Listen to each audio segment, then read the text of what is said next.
것으로 여기고 살아갈 수 있고요. 그런데 이제 네 사람이 각각 예물들을 준비해서 떠나야 되는데 떠나는 시간에 이 한 사람이 지각을 하는 거예요. 그래서 이 세 사람이 그분도 별을 연구하는 분이니까 그리고 거기까지 가야 될 일정을 아니까 따라올 거야. 그리고서 이제 세 사람이 먼저 가는 거죠. 이분은 지각을 해가지고 뒤따라가고 있는 거예요. 뒤따라가는 거예요. 그래서 이제 정말로 예수님 만나서 황금도 유향도 모략도 이렇게 예물로 드리고 떠나갔는데 이분은 세 가지 그 예물을 준비했어요.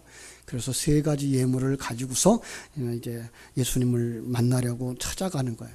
근데 찾아가다가 정말 가난하고 불쌍하고 병들어 있는 그런 소녀를 만나요. 그래서 그 집에다가 그 예물을 하나를 주고서 그로 말미암아서 그 고통에서 벗어날 수 있게 되라고 이렇게 전달해 주죠. 그리고 얼마쯤 갔는데 두 번째 또 이제 이번에는 정말 피치 못할 그런 상황 속에서 어린아이들이 죽어가는 상황이 되는 거죠. 마침 그 헤롯이 2살 아래짜리들 다 죽이는 그 상황 속에서 이제 그 아이가 죽게 되는 거예요. 그때 그 로마 군병에게 뇌물로다가 이제 그 보석을 하나 더 주죠. 그래서 이 아이를 살려달라고. 그래서 그 아이를 살리죠. 이제 하나는 이거 진주인데 진주 하나는 예수님께 드려야지. 그리고서는 예수님에게 가려고 갔어요. 갔더니 이미 마곡간은 텅 비어져 있는 거죠. 너무나 안타까운 거죠. 자, 이건 내가 정말 어린아이들만 생각하고 그들에게 별 얘기를 해주려고 내 주님 예수 그리스도가 이 땅에 오신 걸 만나지 못했구나. 자, 그런데 그는 그때부터 이제 그 피신해 가는 그 예수님을 쫓아가는 거예요. 따라가는 거예요. 가져가다가 이번에는 정말로 위기를 만나요. 정말 배고프고 헐벗고 그런 얘기를 다 지나가는 거예요. 그러면서 예수님 따라서 예수님이 간 발자국을 따라서 33년의 세월이 다 흘러갔어요. 그리고 다시 예루살렘까지 올라와요. 그때 웅성거리는 소리가 들려요. 오늘 골고다에서 군인들이 예수님을 사형시킨다지? 자, 그 소리를 듣고서는 이게 네 번째 박사, 동방 박사 이름이 알타반인데 깜짝 놀라서 이제 골고다 언덕으로 뛰어가는 거예요. 내가 33년 동안을 찾아 헤매는 왕이 돌아가시다니. 이 마지막 보물 이거 주고서 그를 구해야지. 근데 달려가다가 매맞고 비명 지르는 노예 한 소녀를 만나는 거예요. 노예로 팔려가는 이 소녀를 내버려 둘 수가 없어서 가슴속에 깊숙하게 감직해 두었던 그 보석 진주를 꺼내어 그에게 쥐어주면서 이렇게 말하는 거예요. 딸아, 이것이 네 몸값이란다. 몸값을 지불하고 자유하는 사람이 되거라. 그렇게 말하고 있을 때 하늘이 어두워지고 땅이 흔들리는 거예요. 지진이 났어요. 군인들은 무서워서 도망을 치는데 알타반은 무너진 성벽에 기대서서 그의 생애의 마지막을 맞이해요. 한 번 더 지진이 움직여지는 순간 그는 흙더미 속에 묻혀버리고 이 알타반의 그 신음하는 소리를 그 옆에 있는 노예였던 그 소녀가 듣죠. 하나님 용서하시옵소서. 저의 죄를 용서하시옵소서. 그때에 하늘이 고요한 소리가 들려요. 알타반, 알타반. 알타반은 너무 놀랐어요. 그때 그 소녀가 이 알타반이 중얼거리는 소리를 들어요. 아닙니다, 주님. 제가 언제 주님이 배고프셨을 때 음식을 대접한 일이 있었나요? 언제 주님이 헐벗었을 때 옷을 입혀드린 적이 있나요? 언제 주님이 병들었을 때 제가 치료해드린 일이 있나요? 주님, 제가 언제 주님이 팔려갈 때 구해드린 일이 있었을까요? 제가 아닐 거예요. 33년 동안 저는 저의 왕 되신 주님을 찾았지만 저는 당신의 얼굴을 본 적도 없었고요. 당신을 섬긴 적도 없었어요. 그때 하늘에서 소리가 들립니다. 알타반, 진실로 내가 네게 이르노니 내 형제 중에 지극히 작은 자 하나에게 한 것이 곧 나에게 한 거야. 너는 나를 만났고 나를 도와주었고 나를 섬겼잖아.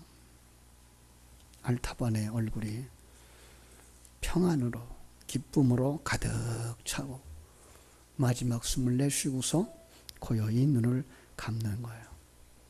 그의 이 땅에서의 인생 여정이 끝났어요. 그는 일생을 왕을 찾고 왕에게 예물을 드릴 것을 생각하면서 살다가 자기 삶의 마지막을 마치고 천국으로 들어간 거죠. 여러분, 이 이야기의 마지막 성경 구절을 기억하십니까? 지극히 작은 자들에게 한 것이 곧 내게 한 것이야. 우리 성도님들이 2018년도 성탄절을 맞이해서 꼭 기억하는 하나님의 말씀이었으면 합니다. 그것이 주님이 이 땅에 평화를 주시기 위해서 찾아오신 목적이고 그 예수 그리스도를 영접하고 그 예수를 만난 사람들의 삶이기 때문에 그렇습니다. 왜냐하면 주님은 오늘도 작은 자들을 찾아오셨기 때문입니다. 2000년 전으로 가보겠습니다. 8절 말씀에 보니까 그 지역의 목자들이 밤에 밖에 자기 양떼를 지켰다 그랬어요. 구세주가 탄생한다는 소식을 제일 먼저 전해 들은 사람들은 밤에 들에서 양들을 지키는 목자들이었어요. 우리 정서로 말하면 캄캄한 밤, 그죠? 추운 밤, 밖에서 양을 지키는. 다른 사람들은 집에서 따뜻한 방에서 깊은 잠에 빠져 있을 그 시간, 그들은 가난 때문일지, 양 때문일지, 그들은 24시간 일을 해야만 하는 사람들이었는지도 몰라요. 그들은 정말 부지런한 사람들이었습니다. 아니, 부지런하지 않으면, 자기 사명을 감당하지 않으면 양들이 언제나 늑대에게 물려갈지 알 수 없는 그런 상황이기 때문에 양을 잘 지켜야만 했던 겁니다. 조금만 졸고 있으면 언제 늑대가 와서 양을 물어갈지 모르는 상황. 자기 양떼를 지키던 목자들이었습니다. 자기 양을 사랑하여서 어둠 속에서 잠 못 이루고 있는 목자들에게 천사가 예수 그리스도의 탄생의 기쁜 소식을 전해주었고 그들이 예수님의 탄생의 자리에 참여했던 자들이라고 성경은 말하고 있습니다. 왜냐하면 예수님이 목자이시기 때문에 목자의 심정을 너무나 잘 알고 있었기 때문에 그렇습니다. 주님은 말씀하셨습니다. 나는 선한 목자야. 선한 목자는 자기 양들을 위해서 목숨까지 버린단다 라고 말씀합니다. 선한 목자는 양들을 아끼고 사랑합니다. 그래서 이 땅에서 목자의 심정을 가지고 있는 이들을 하나님이 사랑하시는 줄로 믿습니다. 연약한 양들을 사랑하고 참 연약한 양들을 위해서 희생하는 그런 마음을 가진 사람들, 바로 예수 그리스도의 사람들인 줄로 믿습니다. 여러분 모두가 다 이렇게 우리 곁에, 우리 주변에 어리고 연약한 양을 사랑하고 돌보는 목자의 심정을 가지고 충성하는 목자들이 되시기를 주님의 이름으로 축원합니다. 캄캄한 밤, 그 밤중에 주의 천사들이 목자들 앞에 나타났습니다. 그리고 주의 영광이 저희를 두루 비추었습니다. 여러분 상상해 보십시오. 갑자기 빛이 비추어지고 환하게 밝아지면서 하나님의 천사들이 나타난 것입니다. 천사가 말합니다. 무서워하지 마라. 보라, 내가 온 백성에게 미칠 큰 기쁨의 좋은 소식을 너에게 전하노라. 이 기쁨의 좋은 소식, 바로 아기 예수의 탄생이었습니다. 다윗의 동네에 구주가 태어났다는 것은 언약의 말씀대로 오신 것이라고 말씀을 드렸고요. 그것은 정말 놀라운 일, 세상 사람들이 이해할 수 없는 기적이고 기적이었던 그런 일이었습니다. 바로 예수 그리스도, 모든 인생의 해답이신 예수 그리스도. 예수 그리스도 속에 우리가 어떤 죄를 범하였는가가 드러나고, 우리가 죄인이라는 것이 드러나고, 그 죄 때문에 어디로 가야 될 것인가가 드러나고, 그런데 그 죽음의 자리에서, 그 심판의 자리에서, 그 멸망의 자리에서, 지옥에 던져질 그 자리에서 우리를 건져주기 위해서 오신 예수 그리스도, 그 예수 그리스도와 함께 십자가의 길을 걸어가면서 자기를 부인하고 자기 십자가를 지고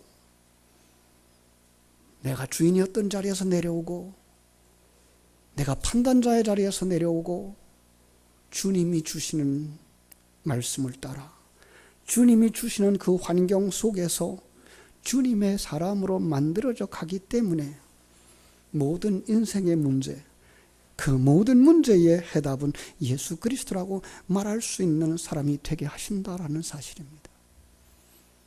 믿음의 사람들, 예수님을 영접한 사람들, 예수님을 만난 사람들은 이제 주님을 따라 한 걸음 한 걸음 아브라함처럼 본토 친척 아비집을 떠나게 되어지고, 이 세상적인 가치관과 세상적인 관점을 가지고 세상적 풍요와 세상이 전부라고 생각했던 것을 떠나서 하나님 나라가 있구나, 하나님의 세계가 있구나, 보이지 않는 하나님의 일하심이 있구나를 깨달아 알면서 순종하고, 그리고 주님의 재창조 사역에 참여하는 자들이 되어지는 줄로 믿습니다. 그분이 우리를 위해 나셨다는 거예요. 그들이 여러분 예배하는 오늘 여러분들을 위해서 나셨다는 거예요. 그분이 하늘에서 오셨다는 거예요. 우리를 구원하러 오셨다는 거예요. 목자에게 말합니다. 너희는 가서 강보에 쌓여 구유에 누워있는 아기를 보리니 이것이 너희에게 표적이니라. 천사들이 자리에서 일어납니다. 그리고 베들레헴으로 달려갑니다. 그곳에 가면 강보에 쌓여 구유에 누인 아기가 있다는 것입니다. 이것을 보아야 되는 겁니다. 여러분, 가야 합니다. 그곳에 가야 만날 수 있습니다. 예, 하나님이 어디든지 계시는 거 우리 다 압니다. 그런데 그곳에 가야 진리를 들을 수가 있습니다. 바로 거기 어딜까요? 주님의 교회입니다. 진리가 선포되어지는 교회입니다. 여러분, 하나님의 아들이 이 땅에 오셨어요. 왕으로 오셨어요. 우리 이해가 안 되어지죠. 하나님의 아들이 이 땅에 오신다면, 만왕의 왕으로 이 땅에 오신다면, 창조주가 이 땅에 오신다면 천군 천사들의 나팔 소리와 함께 화로운 궁전에 태어나시든지, A급 호텔에 태어나시든지, 시설이 완벽한 병원에서 태어나셔야지, 그냥 모든 사람들이 벌벌 떨고 그 앞에 머리 숙일 정도로 태어나지, 어떻게 가난한 자의 집, 요셉과 마리아의 집에 태어나며 여관에 그것도 방이 없어서 마구간에 말구유에 태어나셨을까요? 지난 주일 오후 말씀이 생각납니까? 가난한 우리의 친구가 되시려고, 하나님이시지만, 하나님과 동일한 권세를 가졌지만, 동일한 능력을 가졌지만, 그 높고 높은 자리를 내려놓으시고 우리의 친구가 되셔서, 우리의 대표가 되셔서 우리를 구원하시려고 우리의 모습처럼 우리가 사는 환경 속에 임하셨다고 하는 사실. 그래서 요셉의 집에 오신 거야. 그래서 가난한 자에 처하는 자리, 그리고 우리로 하여금 먹으라고 구유에 오신 거예요. 정한 짐승, 소나 양과 같은 되새김질을 하는 정한 짐승, 성도들이잖아요. 그 성도들에게 먹으라고 구유에 오신 거예요. 그렇습니다. 하나님의 택함을 받은 여러분과 나는 그 하나님의 허락하심을 따라서 예수의 살과 피를 먹는 성찬식에 참여하는 자들입니다. 성찬식에 참여하게 되면 무엇이 예수님의 살이고 무엇이 예수님의 피인지 알게 됩니다. 그리고 그걸 받아 먹는 것을 배우게 됩니다. 이제 일주일 후, 그죠? 12월 31일 밤 우리 교회는 성찬식을 베풀게 되는데 모든 성도들이 다 참석해서 성찬을 받게 되기를 바랍니다.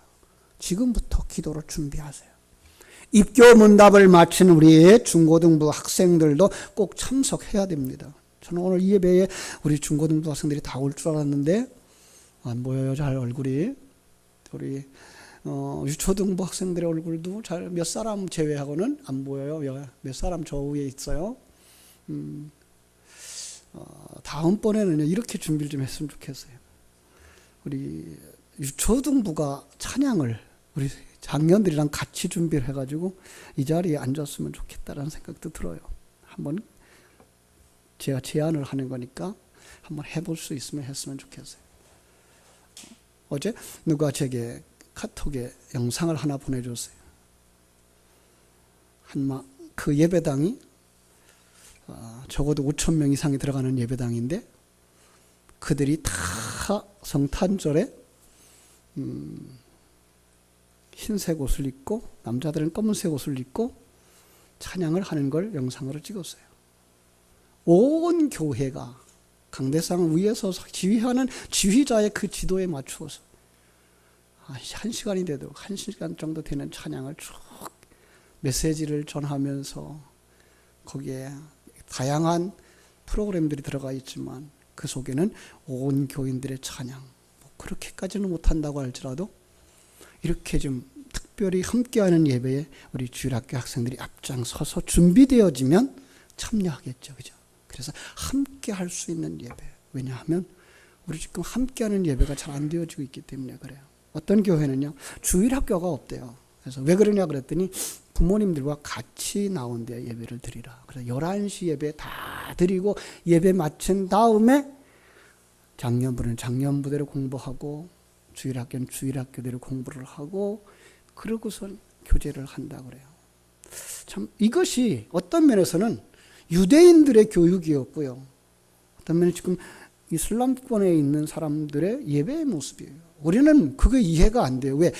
어린아이들이 한 20명만 한 군데 앉아도 통제가 안 돼. 근데 그분들은 부모가 데리고 나오는 자녀들이기 때문에 부모 곁에다가 이렇게 앉혀놓고 교육을 해서 무엇이 예배인지, 무엇이 찬송인지, 무엇이 기도인지, 무엇이 헌금인지를 그대로 답습시켜 주어서 그 신앙의 대를 이어간다고 그래요. 이번 송구영신 예배도 우리 부모님들이 신경을 써서 그랬으면 좋겠어요. 그래서 좀 가족들이 함께 모여서 나와서 예배하고 성찬에 참여하고 그랬으면 좋겠어요. 우리 청년들도 말할 것도 없이 다 참석해야 되죠. 청년들이 찬양한 다음에요, 이렇게 들어가지 마시고 찬양했던 자리에 앉아서 같이 예배를 했으면 좋겠어요. 우리 찬양하고 나는 할 거 다 했어 그러고 가버리는 건 그건 아니에요. 그래서 찬양했던 자리, 반주했던 그 자리에 앉아서 마지막까지 예배를, 그리고 마지막까지 찬양을 해주는 그런 교회, 그런 예배가 됐으면 좋겠습니다. 자, 금년도 성탄절부터 그것이 좀 진행이 됐으면 좋겠습니다. 송구영신 예배부터 13절 봅시다. 호련히 수많은 천군이 그 천사들과 함께 하나님께 찬송하여 이르되 지극히 높은 곳에서는 하나님께 영광이요 땅에서는 하나님이 기뻐하시는 사람들 중에 평화로다. 그렇습니다. 예수 그리스도의 오심으로 말미암아 어떤 결과를 맺게 되는가? 하나님께 영광을 돌려드린다는 겁니다. 이건 피조물과 하나님과의 관계 속에서 피조물이 자기의 역할을 다 감당할 때 주어지는 결과입니다. 하나님의 영광, 하나님은 본래가 영광스러운 분입니다. 하나님은 발산적인 영광을 가지고 계십니다. 그분은 모든 것들이, 그분이 하시는 모든 것들이 영광입니다. 그런데 여기서 나타나는 영광은 반사적 영광입니다. 피조물들을 통해서 하나님의 하나님 되심이 드러날 때 이게 하나님께 영광인 거예요. 우리 예배가 하나님께 영광이라는 말은 하나님이 우리 피조물들에게 요구하시는 그 피조세계의 아름다운 모습들, 마땅히 하나님은 주인이십니다. 하나님은 창조주이십니다. 하나님은 나의 아버지가 되시며 내 인생을 완성시키는 재창조의 주인이십니다 라고 고백할 때 그 예배잖아요. 그때 하나님이 하나님의 자리에 서게 되는 것이고, 그것이 바로 하나님께 영광 되는 거예요. 그 결과 또 하나는 무엇입니까? 바로 우리가 하나님 안에서 평화를 누리는 거죠. 그 평화는 전에도 얘기를 했습니다. 원수되어져서 등을 돌리고 살던 자들이 중보자의 중보로 말미암아서 얼굴을 마주하고 얼싸안고 하나 되어져서 절대로 떨어지지 않는, 제가 자주 사용하는 예화, 밀가루와 물이 반죽이 되어지면, 그죠? 어떤 결과가 주어져도 분리가 안 되어져요. 다 타서 제가 되어지기 전에는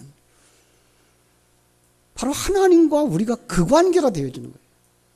근데 하나님은 멸망되지 않는 거예요. 그럼 우리도, 그와 하나 되어진 우리도 멸망되지 않는 거예요. 하나님은 영원한 의이기 때문에 우리는 의인이 되어지는 거예요. 하나님은 영생하시는 분이기 때문에 우리가 영생하는 자가 되어지는 거예요. 그게 뭐예요? 평화. 그렇습니다. 예수님의 참된 복음이 있는 곳에 그래서 뭐가 있어요? 사랑의 역사가 있는 거예요. 진정한 사랑. 하나님을 알고, 그리고 피조물을 알고, 그리고 그 하나님의 사랑을 모방해서 닮아가는 삶을 살아가는 거죠. 거기에 화목의 역사가 있고, 그죠? 지저분하고 더러운 죄악의 삶을 사람들이 새 사람으로 변화되어지는 역사가 일어나는 거예요. 새 출발의 역사가 일어나는 거예요.